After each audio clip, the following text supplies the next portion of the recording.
有一個我好欣賞嘅，香港有一個人，大家都識嘅，就陳日君書記。佢有句嘢好嘢，佢話佢自己咧用英文講咧就佢話 I am unrepentantly optimistic。我試下譯，我係毫無悔意地的樂觀派。梁家傑都好似幾欣賞咁，記得。佢點解咁開心咧？因為好快啊，最後勝利係我哋呢邊啊。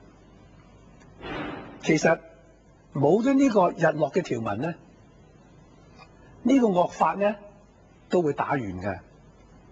我唔係先知，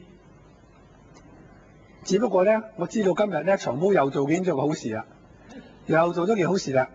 佢又去法庭申請司法覆核，就司法覆核我哋嘅議長，我哋嘅主席。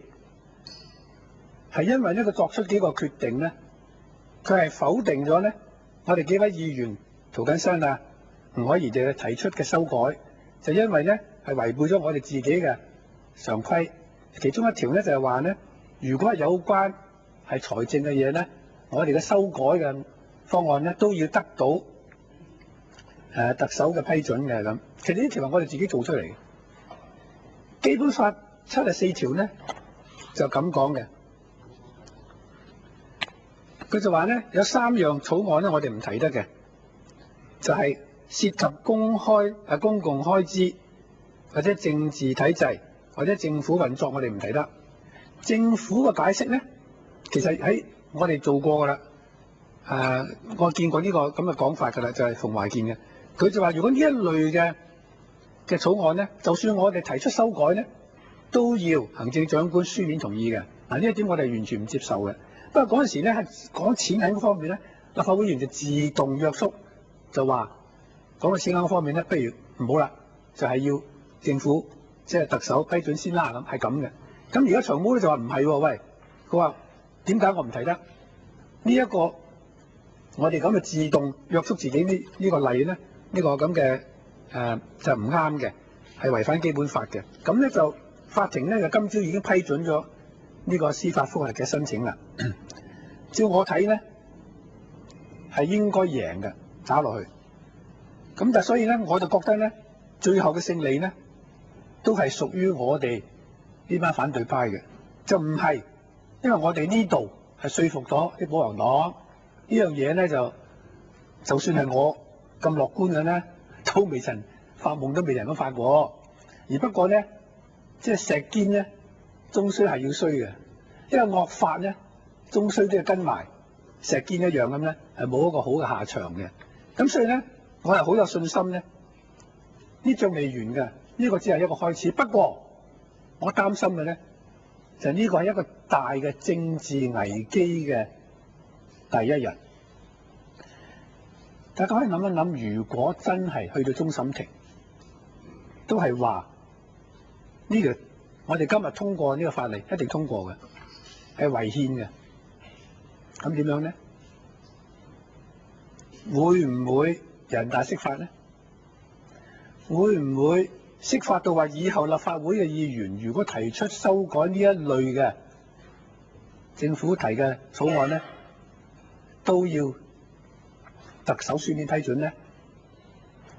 嗱，如果人大常委真係作出呢一個咁嘅釋法，立法會嘅權力咧就被大大削弱。試諗下，如果將來關於政制方面，直選啊咩啊，特首選舉條例啊任何嘢啊，我哋係一條修改都唔能夠提嘅，又係好似而家咁做法，政府接受咧就佢攞嚟提，我哋唔提得嘅。嗱，如果嗰陣時真係發展成咁咧，呢個咧就全世界會睇住，哦，原來一國兩制係一個謊言嚟嘅。所以咧，我相信未必會發生，因為如果司法覆核件案去到終審庭判完咧，我相信同北京搞奧運就差唔多時候啦。我相信咁多人嚟中國嘅時候，嚟我哋國家嚟北京嘅時候，當然我哋冇得去啦，我哋有部分人冇得去啦。但係咧，呢個咁嘅計時炸彈咧，我相信咧，國家領導人都唔想係出現嘅。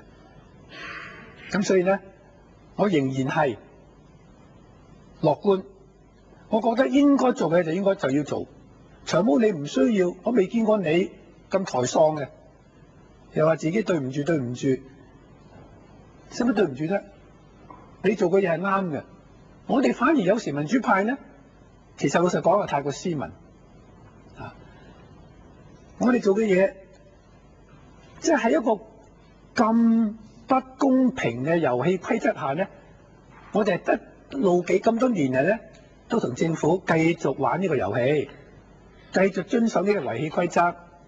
不過既然咧，而家長毛你老哥話，原來呢啲規則咧係違憲嘅，有咩擔心啫？使乜有協議啫？長毛民主100年你都錫埋，多謝。仲有冇